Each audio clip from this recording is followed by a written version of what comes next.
Welcome to MyStrategicPlan Strategy Huddle. What is strategy? And take it away. What is strategy? Well, how is the still dark up there? Have you turned your lights on or off yet today?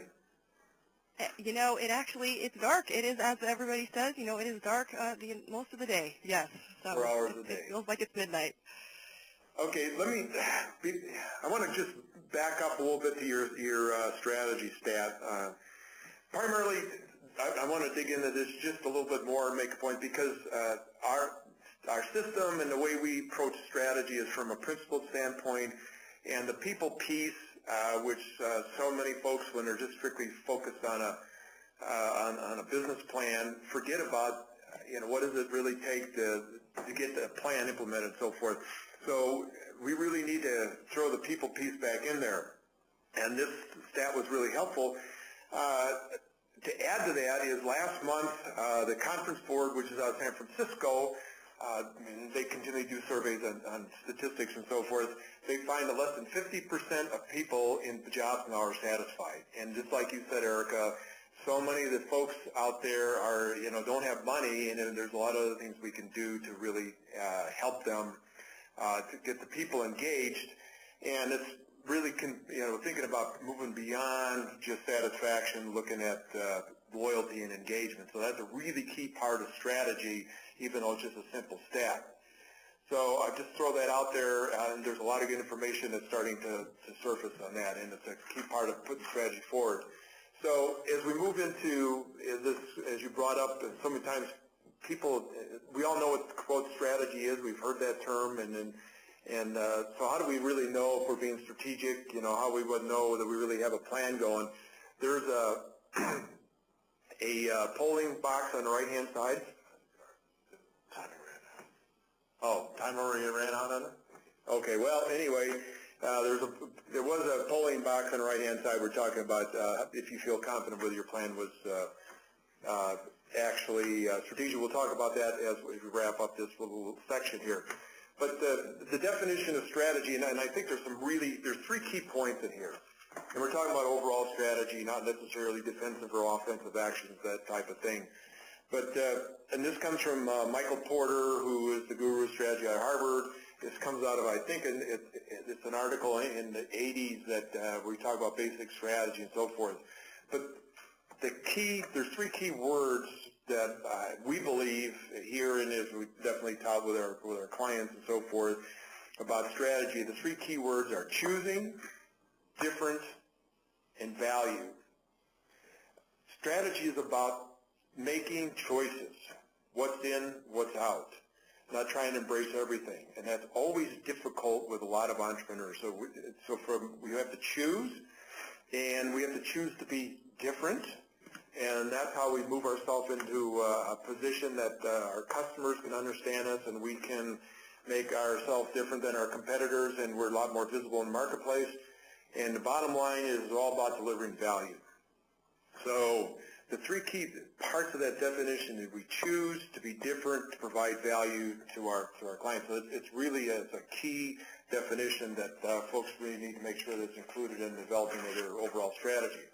So to unpack it a little bit more, got a little bit some definition there and so forth, which I'm not going to read through. Everybody can see what they are, but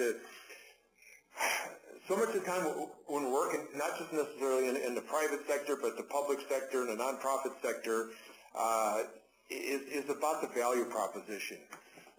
So what does that really mean?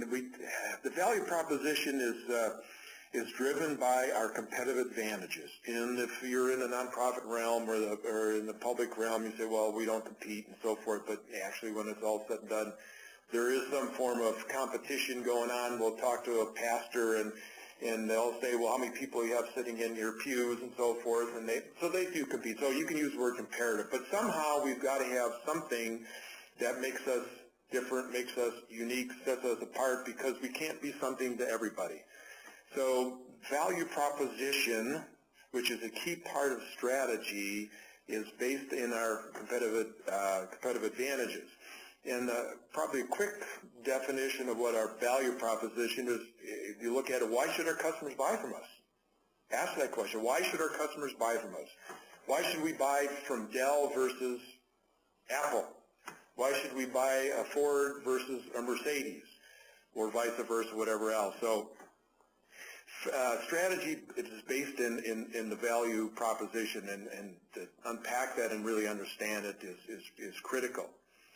And then what we find so many times is we're trying to get the best strategy, the most perfect and so forth, and we maybe spend too much time on that. But if we don't deliver somehow on something, our strategy is just another, I think we had a definition a couple months ago, it's just another form of hallucination. So when we develop and we put a strategy together, we've got to definitely figure out how in the heck we're going to deliver it.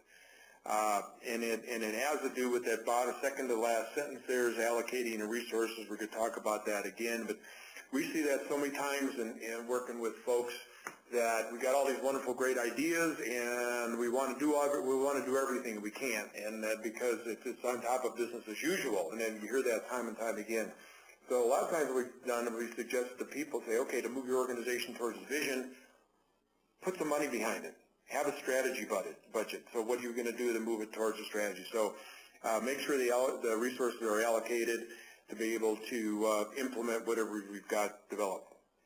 So a lot of times we're starting to discuss this as we look at, how do we know, whoop, can we go back one? Huh? We discuss a lot of times, what's the difference between strategy and, and business plans or tactics and so forth. Sometimes we've had a, kind of a rule of thumb where, well, if whatever you're doing doesn't affect more than, say, 2 departments, if it's only affecting 1 department, it's probably pretty tactical. But there's definitely some huge differences. Because a lot of times, and we've got it on our website, people confuse the difference between strategic plan and business plan. Business plan actually supports what's happening in strategy. So if you look through these definitions, I like the one item that we've got there is the second one down on the English definition of under what strategy is. It's leading, it's being ahead, it's directing, it's sending things off. And then when we send things off to do something, then we have a tactic in how we're going to do it in 2010. How are we going to do it in 2011? So the way I explain it to the clients and so forth when we're working with this is strategy is this thing that's going to take us from here towards our vision over 3, 4, 5, maybe 10 years. And then each year is, how are we going to support that strategy? So that's the tactic. That's what we're going to do. How we're going to do to support what we're going to do in the direction we're going. So, tactics are typically a series of steps and so forth that help us accomplish how we're going to deliver the strategy.